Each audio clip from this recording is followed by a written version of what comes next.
Son las 11:15 de la mañana en todo el país. Estamos en vivo a través de Canal 11 de Punta del Este y del Canal 21 de Montecable en Montevideo. Volvemos con nuestro móvil. Adelante, Laura. Gracias, Marce. Bueno, como lo anunciábamos anteriormente, nos vinimos hasta el quinto piso de la Intendencia, ya está tomando color la cosa, de a poquito van llegando los emprendedores y al lado mío está Ana Inés Sánchez de Maldonado Emprendedor, justamente para que nos cuente un poquito de qué se trata esta reunión, que cada vez viene llegando más gente, se viene poniendo bien lindo. Bueno, buenos días, gracias por acompañarnos. La actividad de hoy en realidad tiene que ver con esto de comunicar las acciones que se han venido desarrollando en este último periodo, en estos últimos 3 años de actividad, donde vamos a contarles cuáles han sido los programas en los que hemos trabajado, los resultados que hemos obtenido y vamos a contar algunas historias de personas que han emprendido y que han pasado por esas herramientas que Maldonado Emprendedor tiene a disposición, así como también han logrado después pasar por otras herramientas del resto de las instituciones, o mejor dicho, de las instituciones que son miembros de la red, que son más de 20 al día de hoy y que todas trabajan en alguna iniciativa concreta. Entonces, bueno, hoy la idea es justamente decirles, estos fueron los resultados, nos encantaría que nos sigan acompañando, la invitación a los medios de comunicación que siempre son clave en todo este proceso, así como también toda la comunidad que siempre apoya al emprendimiento local. Nosotros siempre que hablamos de este tipo de cosas decimos, bueno, cómo ha crecido, el tema del emprendedurismo cada vez está más sobre la mesa, quizás también el factor de la pandemia ha tenido mucho que ver, de mucha gente que quedó sin trabajo y recurrió a veces a talentos que no sabía que tenía, la cocina, qué sé yo, la artesanía. Si lo transformamos en números, ¿podemos decir más o menos si esto que nosotros vemos a ojo, digamos, es tan real? Bueno, es real de alguna manera con los indicadores que nosotros tenemos, pero como esto es un proceso que está constantemente en construcción, a veces es difícil hacer una estadística y llevarla, ¿no? Y decir, bueno, hoy no tenemos un observatorio, si bien hay datos estadísticos que ayudan de alguna manera a afirmar esto, desde Maldonado Emprendedor lo que sí les podemos contar es que en estos 3 años han pasado más de 100 emprendimientos que hemos apoyado de manera directa. Otro tanto que han sido apoyados por otras instituciones del ecosistema. Y después algunas otras actividades como webinar, charlas, eventos de todo tipo, han sido más de 300 personas que han pasado por alguna de estas actividades. Entonces, desde el punto de vista de la sensibilización, de dar a conocer las herramientas que hay, creo que es un gran aporte que se hizo desde Maldonado Emprendedor y que además todavía tenemos mucho más para seguir trabajando porque las instituciones siguen brindando apoyos y siguen haciendo acciones. Entonces hay un terreno fértil y hoy, como decías vos hace un rato, es verdad que la palabra emprendedor, emprendimiento ya no nos asusta tanto como tal vez pasaba hace unos años atrás. No, y hay lugar. Yo lo que veo es que antes el emprendedor la peleaba desde otra forma y hoy hay lugar para ese emprendedor. O sea, uno ve acá, por ejemplo, hay muchos emprendedores que sus emprendimientos han pasado fronteras y esa frontera de la feria artesanal, por ejemplo, no ha pasado, ya están en un supermercado, en una gran superficie. Sí, varias cosas. Una es la formalización. Hemos logrado de alguna manera que muchos emprendedores que antes no estaban formalizados que den el paso y digan, bueno, yo si quiero comercializar mi producto en tal lugar tengo que formalizarme. Y eso es algo bueno para toda la comunidad siempre. Hay que estar preparado para eso. Y lo segundo es que hemos generado una red tan sólida que aquellas personas que desarrollan sus modelos de negocio o tienen estas ideas, más allá de la coyuntura o del contexto, si les va mejor o peor, tengan un lugar donde digan, bueno, si me caigo voy a tener una red de contención que me va a permitir no hundirme, sino por lo menos tener alguna otra herramienta o alguna otra facilidad que me permita seguir desarrollándome y creciendo. Entonces, de eso se trata un ecosistema de emprendimiento justamente y de eso se trata una red de instituciones que todas tienen dentro de distintos niveles obviamente, pero todas tienen esta cuestión de queremos colaborar al desarrollo emprendedor de nuestro territorio. Hoy es un lindo momento para aquellos que no se animan de repente venir, escuchar y dar ese paso, ¿no? Que a veces cuesta. Sabemos que cuesta, pero hay herramientas, hay instituciones, hay personas que quieren ayudarlos, así que solamente pueden ingresar a la página web, que tiene muchas cosas interesantes, además videos, libros, píldoras financieras para que sepan algunos términos, un glosario de términos, bueno, para que empiecen como a descubrir este mundo.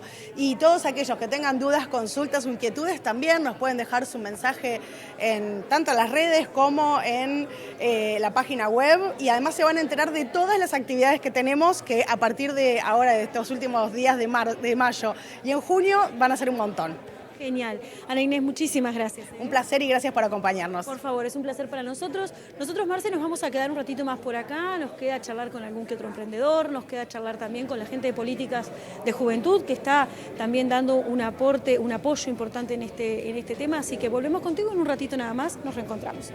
Muy bien, impecable Laura, muchas gracias. El beso grande para Ana Inés Sánchez. Volvemos con nuestro móvil más adelante. Ahora vamos a darle la bienvenida al doctor Juan Manuel Sanguinetti, médico cirujano que nos acompaña habitualmente en este espacio de divulgación científica. Doctor, bienvenido. Muchas gracias, Marcelo. Gracias por la invitación de siempre. Un placer. Y también tenemos vía Zoom a la doctora Laura Pradines, médica cirujana vascular de Unidad del Pie Diabético del Hospital Pastar de Montevideo. Doctora, bienvenida a nuestro programa. Buenos días, muchas gracias Marcelo y Juan por la invitación. Estoy a las órdenes para formar parte de este panel. Con mucho gusto, doctora. Bueno, le voy a pedir al doctor Juan Manuel Sanguinetti que, como es habitual, nos haga una introducción al tema, que es pie diabético, varices y úlceras. Sí, bueno, principalmente hacer énfasis en el pie diabético hoy, ¿no? Los diabéticos en Uruguay, es un tema que trajimos varias veces, pero ha tenido un impacto subjetivo que he visto yo en las redes sociales, en pacientes que vemos.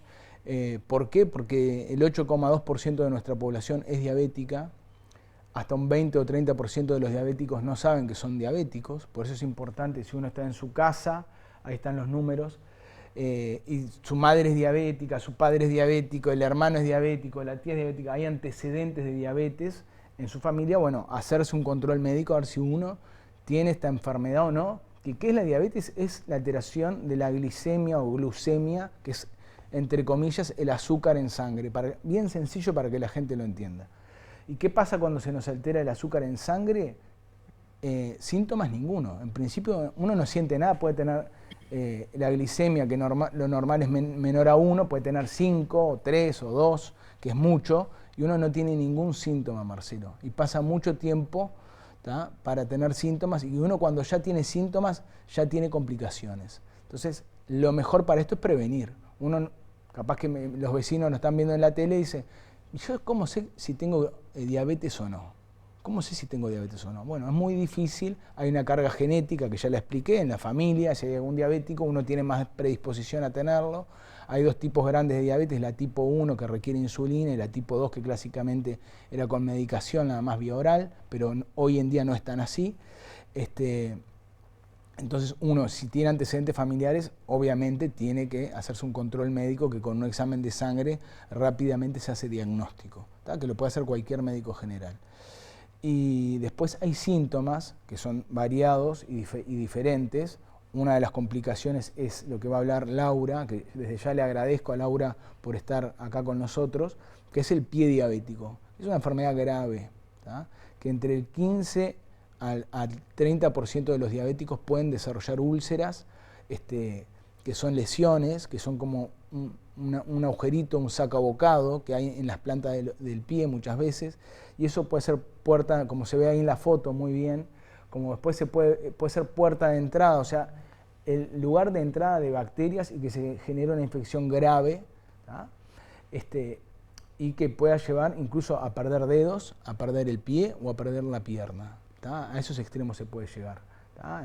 Lesiones que pueden ser potencialmente graves. El diabético, ¿no?, la alteración de la glicemia, ¿qué me lleva? A que la inmunidad sea mala, a que las arterias se vayan tapando, principalmente en las piernas, y eso, frente a una herida, nos llega poca sangre, nuestras defensas son bajas, las bacterias hacen un festín ahí y empiezan a generar infecciones importantes. Entonces, la prevención en los diabéticos es fundamental. El diabético siente menos porque hay una afectación de los nervios, esa glicemia alterada en sangre hace que tenga lo que se llama neuropatía del diabético, se afectan los nervios, empieza a tener menos sensibilidad. Como tienen menos sensibilidad, es más fácil que se lastimen los pies. Hay diabéticos que viene con una tachuela clavada o una piedrita en el zapato y anda todo el día con la piedrita en el zapato y no se enteró nunca, y cuando se ve el pie tiene una lesión importante que se puede infectar y puede terminar configurando un pie diabético, una celulitis o un flemón de pie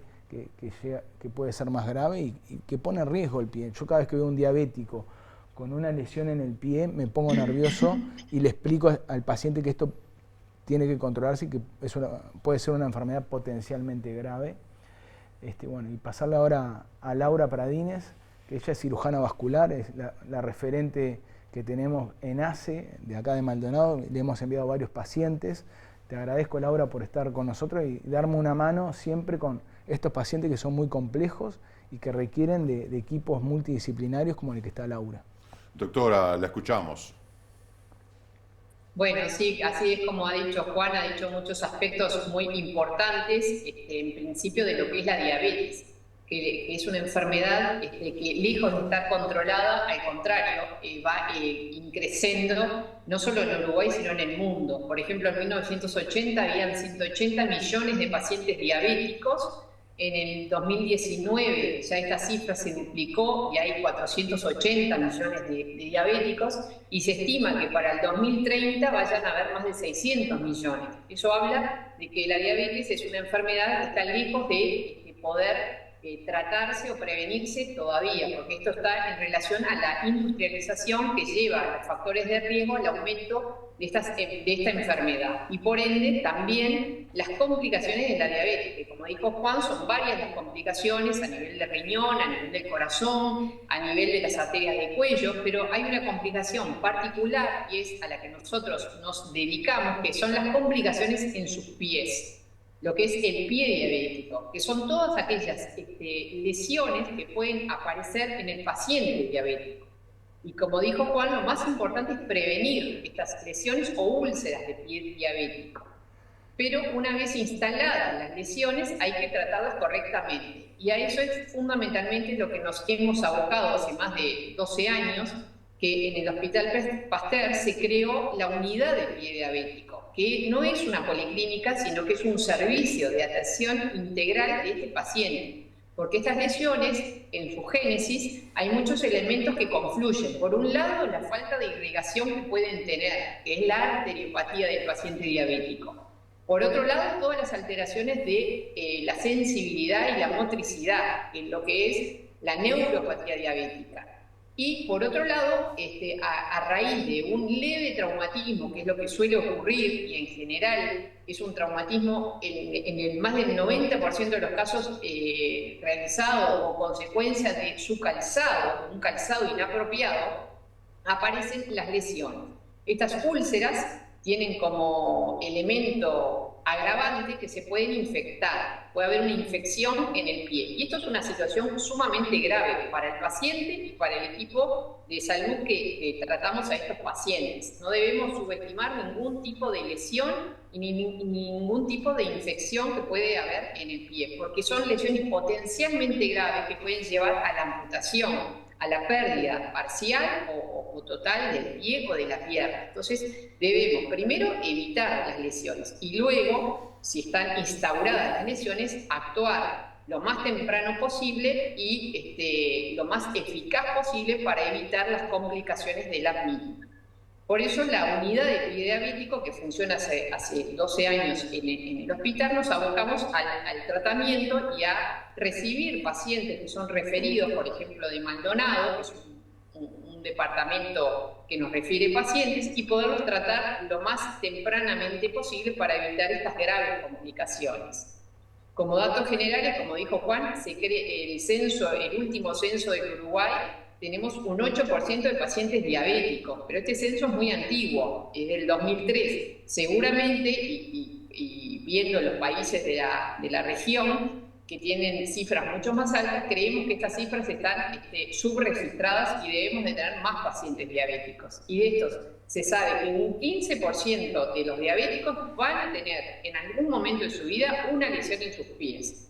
Por ende, la prevención y la educación al paciente de todo lo que le puede pasar y de los screenings, o sea, los diagnósticos tempranos de las lesiones y de la irrigación del pie y de la neuropatía, debemos hacerlo todos los que trabajamos en torno al paciente diabético, no solo los cirujanos. El paciente diabético consulta al médico de medicina general, al podólogo, al traumatólogo, al infectólogo, va a la puerta de emergencia, va a las policlínicas de atención periférica. Entonces todos debemos de tener una formación lo más unificada posible para actuar de la misma manera sobre las distintas situaciones que pueden involucrar al paciente. Me imagino que en el paciente no diagnosticado quizás sea peor la situación que en el sí diagnosticado, porque el diagnosticado se puede tratar y el paciente no diagnosticado de repente no, y está incurriendo en conductas que van empeorando su situación. La pregunta que yo quiero hacer es, tanto en el paciente diagnosticado primariamente como aquel que ya tiene un tiempo de desarrollo de la enfermedad, ¿en algún punto hay una remisión de la enfermedad o una cura, o lo único que se puede hacer es a través de cuidados y medicación simplemente mantener una buena calidad de vida, pero nunca más va a dejar de ser diabética esa persona? Muchos de los factores de riesgo se pueden controlar y se pueden mejorar, y hay muchos de los pacientes diabéticos que inicialmente reciben hipoglucemiantes orales y corrigiendo los factores de estilo de vida pueden prescindir de los hipoglucemiantes orales y quedar con un control, digamos, con una curación de su diabetes, un control posterior.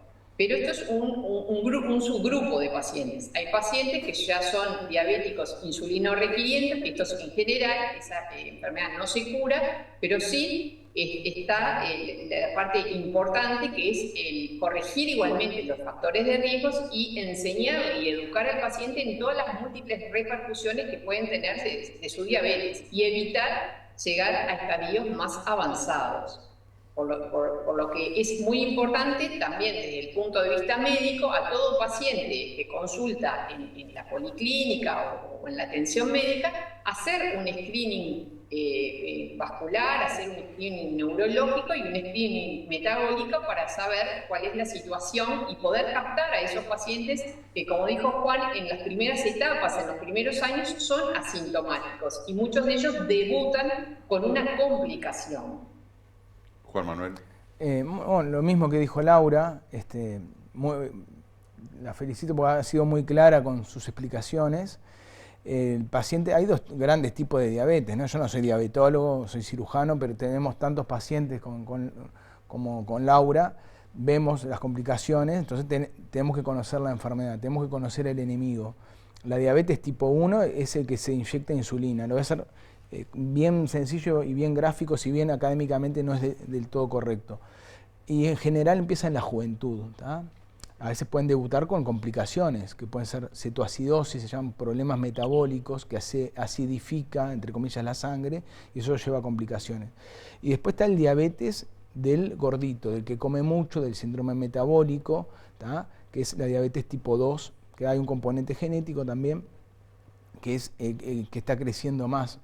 ¿Por qué? Por el tipo de alimentación, no hacer peso, y está en el contexto de un síndrome metabólico, que es un contexto de varias enfermedades que incluye la diabetes. Obviamente, estos pacientes que no son los tipo 1, que tienen una carga genética que les genera esta diabetes, que es la diabetes por los hábitos de vida, pueden mejorar, como dijo Laura, adelgazando, haciendo deporte, con control inicial con medicación, y muchos de ellos, que son los menos, que cumplen todas las indicaciones médicas, que adelgazan, que hacen la dieta, que se cambian su estilo de vida, ¿tá? Pueden llegar a prescindir de la medicación vía-oral, algunos, ¿tá? Pero siempre tienen un riesgo aumentado de todas las complicaciones, ¿tá? Y es como dijo Laura, hay pacientes que no llegan con las complicaciones, que llegan con la infección grave en el pie, que ya pierden un dedo, y uno dice, bueno, un dedo. No, realmente perder el dedo gordo del pie o el dedo chiquito son puntos de apoyo fundamentales, altera toda la anatomía del pie, altera la calidad de vida del paciente, a veces no pueden manejar bien, no pueden caminar, pacientes que son mozos, me ha pasado, que caminan todo el día, que llegan con úlceras infectadas y que pierden un dedo y no pueden seguir trabajando, no manejan, después esa alteración de la marcha le lleva con problemas de rodilla, problemas en la cadera. O sea que perder un dedo es una cosa importante, perder parte del pie también es una cosa importante y se puede prevenir.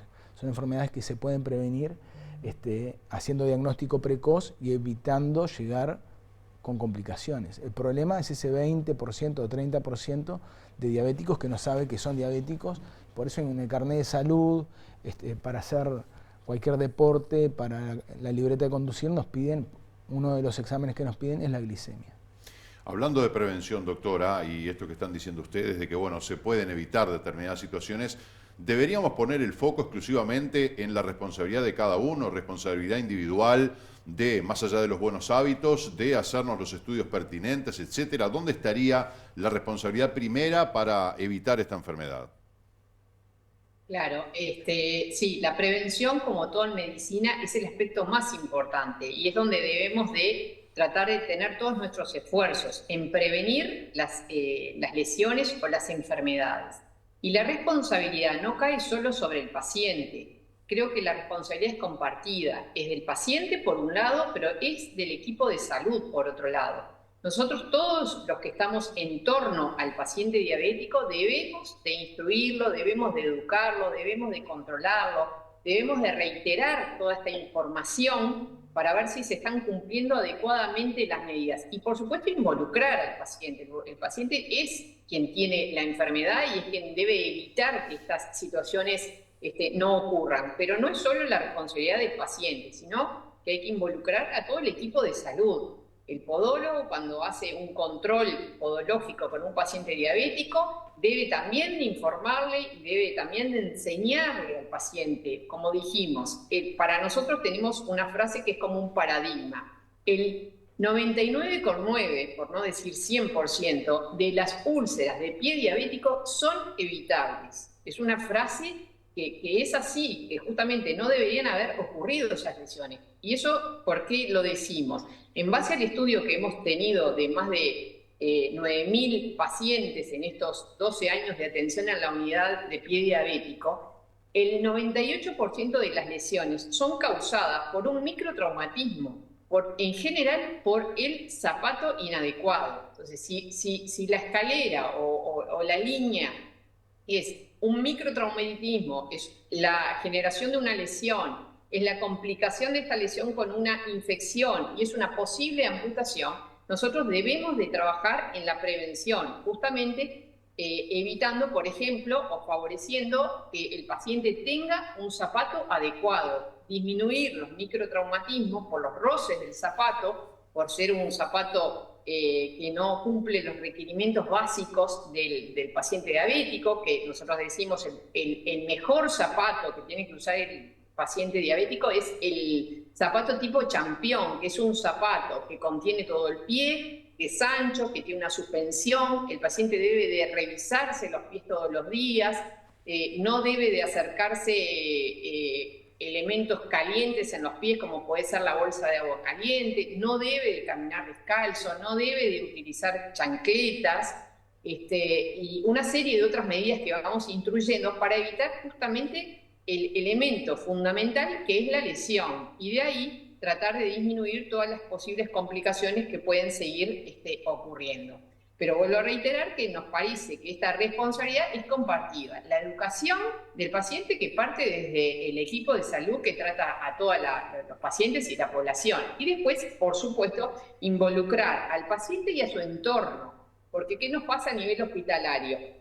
Nos hemos dado cuenta con el análisis de toda nuestra población que muchos pacientes viven solos, que es imprescindible que deban de trabajar. Entonces debemos de buscarle la vuelta para que tengan un zapato adecuado, que tengan los controles periódicos adecuados en la unidad, que vean al podólogo, que usen medias para evitar también fricciones, etc. Por lo tanto, es una responsabilidad que es compartida. Doctora Laura Pradines, le agradecemos muchísimo su presencia y su compañía esta mañana con este aporte realmente muy valioso. Muchísimas gracias, Marcelo, y gracias a Juan por la invitación. Gracias, Laura. Muchas gracias por el apoyo de siempre. Hasta luego, gracias. Hasta luego.